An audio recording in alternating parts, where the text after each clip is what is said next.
यः पुरा नष्टराज्याय नलाय प्रददौ किल स्वप्ने तस्मै निजं राज्यं समे शौरिः प्रसीदतु। ओम स्वस्ति श्री गणेशाय नमः। श्री सरस्वत्यै नमः। श्री गुरुभ्यो नमः। ओम नमो भगवते रुद्राय। ईशानः सर्वविद्यानां ईश्वरः सर्वभूतानां ब्रह्माधिपतिर्ब्रह्मणोऽधिपतिर्ब्रह्मा शिवो मे अस्तु सदा शिवोम। सदाशिवसमारम्भां शङ्कराचार्यमध्यमाम् अस्मदाचार्यपर्यन्तां वन्दे गुरुपरम्पराम्। बोले शंकर भगवान की जय। अकारण करुणावतनालय कल्पतरुपर ब्रह्म सच्चिदानंद घन एकमात्र उनकी असीम महती कृपा से पूरी सृष्टि चलायमान हो रही है। अनंत विभूषित प्रातः स्मरणीय श्री सद्गुरुदेव भगवान की असीम महती कृपा आप सभी भक्तों को इस पवित्र श्रावण मास की बहुत सारी शुभकामनाएं हैं, मंगल कामनाएं हैं। भगवान शंकर अति करुणा वाले हैं, भक्त वत्सल है, भक्तों के ऊपर अकारण ही करुणा करने वाले भगवान शिव हैं। भगवान शिव जी ने अनेक अवतार लिए हैं, जिसे अनेक अवतारों में भी अलग अलग नाम दिए गए हैं।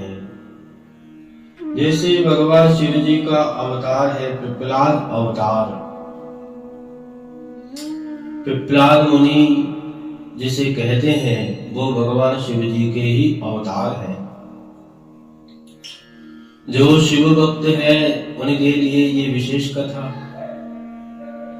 और जो सब भक्तगण हैं जिनकी श्रद्धा हमारे वैदिक सनातन धर्म में है, उनको तो अवश्य ही सुनना चाहिए। क्योंकि भगवान आशुतोष जी कैसे लीला करते हैं अपने भक्तों के लिए। तो भगवान पिपलाद अवतार की कथा, एक समय की बात है, देवताओं के ऊपर असुर जो है आक्रमण कर देते हैं।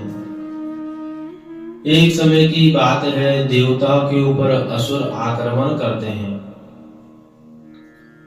दैत्य वृत्रासुर जो है वो भगवान इंद्र को परेशान करता है।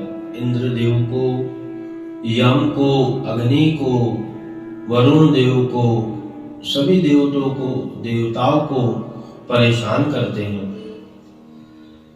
वृत्रासुर जो है, जिनकी वृत्ति आसुर के समान है, वो वृत्रासुर। सब देवता ब्रह्मा जी के पास गए कि आप कृपा कीजिए, कुछ दया कीजिए। ब्रह्मा जी ने कहा कि हे देवो, ये जो वृत्रासुर है ये बहुत ही बलशाली से संपन्न है और देवों का अधिपति है। आप जो भी कार्य सिद्ध करना चाहते हैं वो महर्षि के थ्रू ही कार्य सिद्ध होगा। वो महर्षि जी का नाम क्या है? महर्षि दधीची। दधीची जी जो है वो शिव उपासक है, महामृत्युंजय का मंत्र जप करते हैं। देखिए, जो भी भगवान शिव जी का त्र्यंबक मंत्र की विद्या करता है, उनकी शरीर की जो ऊर्जा है वो एक अलग और से होती है। उनके शरीर की जो ऊर्जा है वो एक अलग होती है।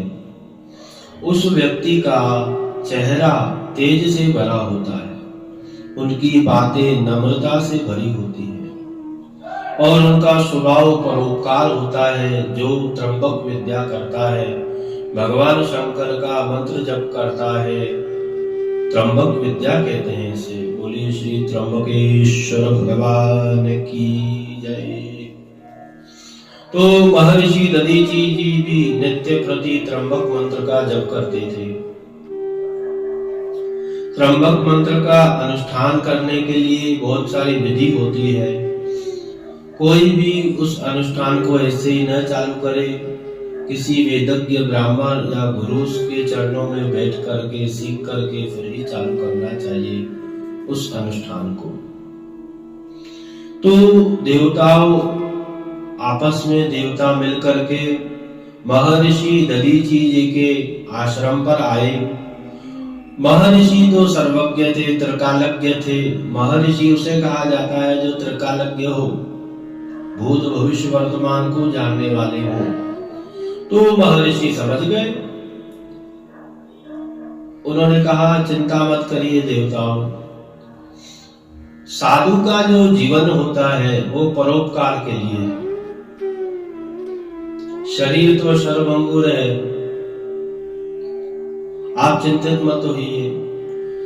देवताओं को आश्वासन दिया गया और महर्षि जी ने, दधीचि जी ने अपनी पत्नी को कहा कि आश्रम से आप बाहर जाओ।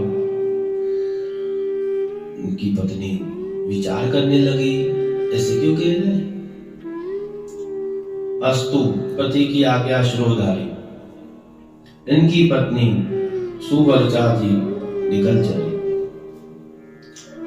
और यहाँ पर देवों ने प्रार्थना की कि हे ऋषि जी, हमें ऐसा बताया गया कि आपकी जो हस्तियां हैं उनसे हम वज्र बनाएंगे, उसी वज्र से वृत्रासुर नामक दैत्य को हम मारेंगे।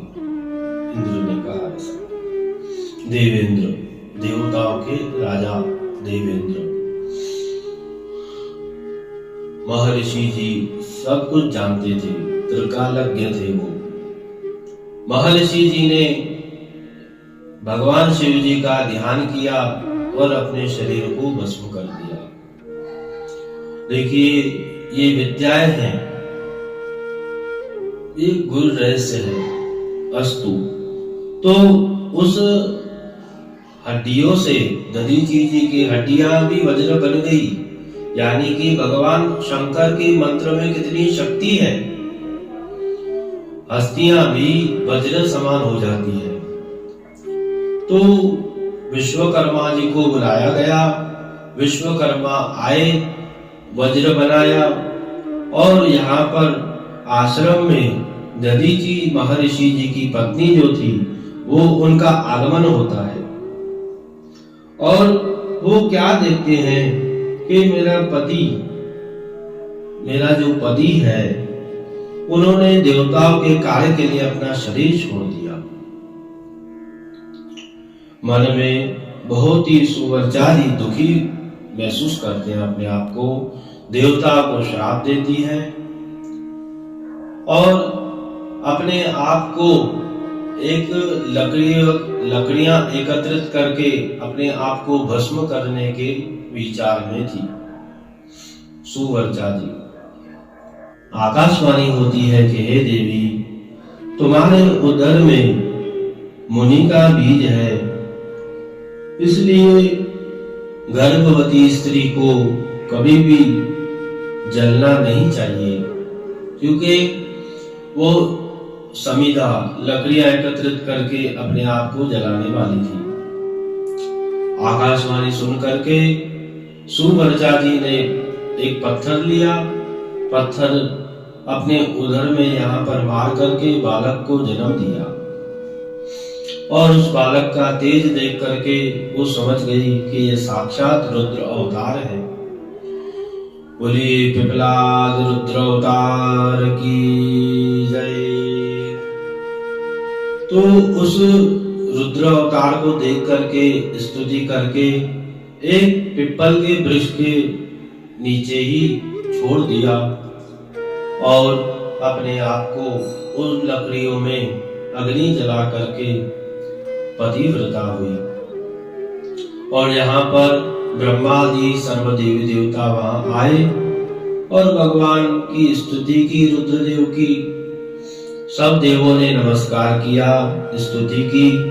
ब्रह्मा जी ने उनका नाम पिप्लाद रखा और पिप्लाद मुनि अपने पिता के ही समान बहुत ही तेजस्वी थे, परोपकारी थे।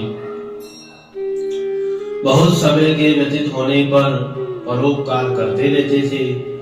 बहुत समय पर व्यतीत होने पर उनका विवाह अनरन की कन्या पद्मा के साथ हुआ। उन मुनि के पद्मा के द्वारा उन्हें 10 पुत्र हुए। वो सब के सब पिता के समान महात्मा एवं उग्र तपस्वी थे। रुद्र अवतार कृपालु पिप्लाद ने शनीश्वर की पीड़ा को दूर किया। भगवान शनि की पीड़ा को दूर किया और कहा कि जन्म से लेकर के 16 साल तक की आयु पर भगवान शनि देव अपनी दृष्टि नहीं डालेंगे और जो शिव भक्त है शनि देव उनको कभी भी दैया या साढ़े साथी नहीं लगाएंगे, अपनी दृष्टि उनके ऊपर नहीं रखेंगे और उनके ऊपर पीड़ा नहीं देंगे। और शनि देव ऐसा करते हैं तो वो भस्म हो जाएंगे, ऐसे वचन दिया है। इसलिए जो शिव उपासक है उनको ये विचार नहीं करना चाहिए कभी भी कि हमारे ऊपर शनि महाराज जी है। और जन्म से लेकर के 16 साल तक की आयु पर्यंत, जन्म से लेकर के 16 साल की आयु पर्यंत शनि देव कभी भी अपनी दृष्टि नहीं डालते। और जो भी भक्त इस कथा को सुनता है उनके ऊपर भगवान शनि देव प्रसन्न होते हैं, भगवान शंकर की कृपा होती है। बोलिए शंकर भगवान की जय। नमः पार्वती पतये हर हर महादेव।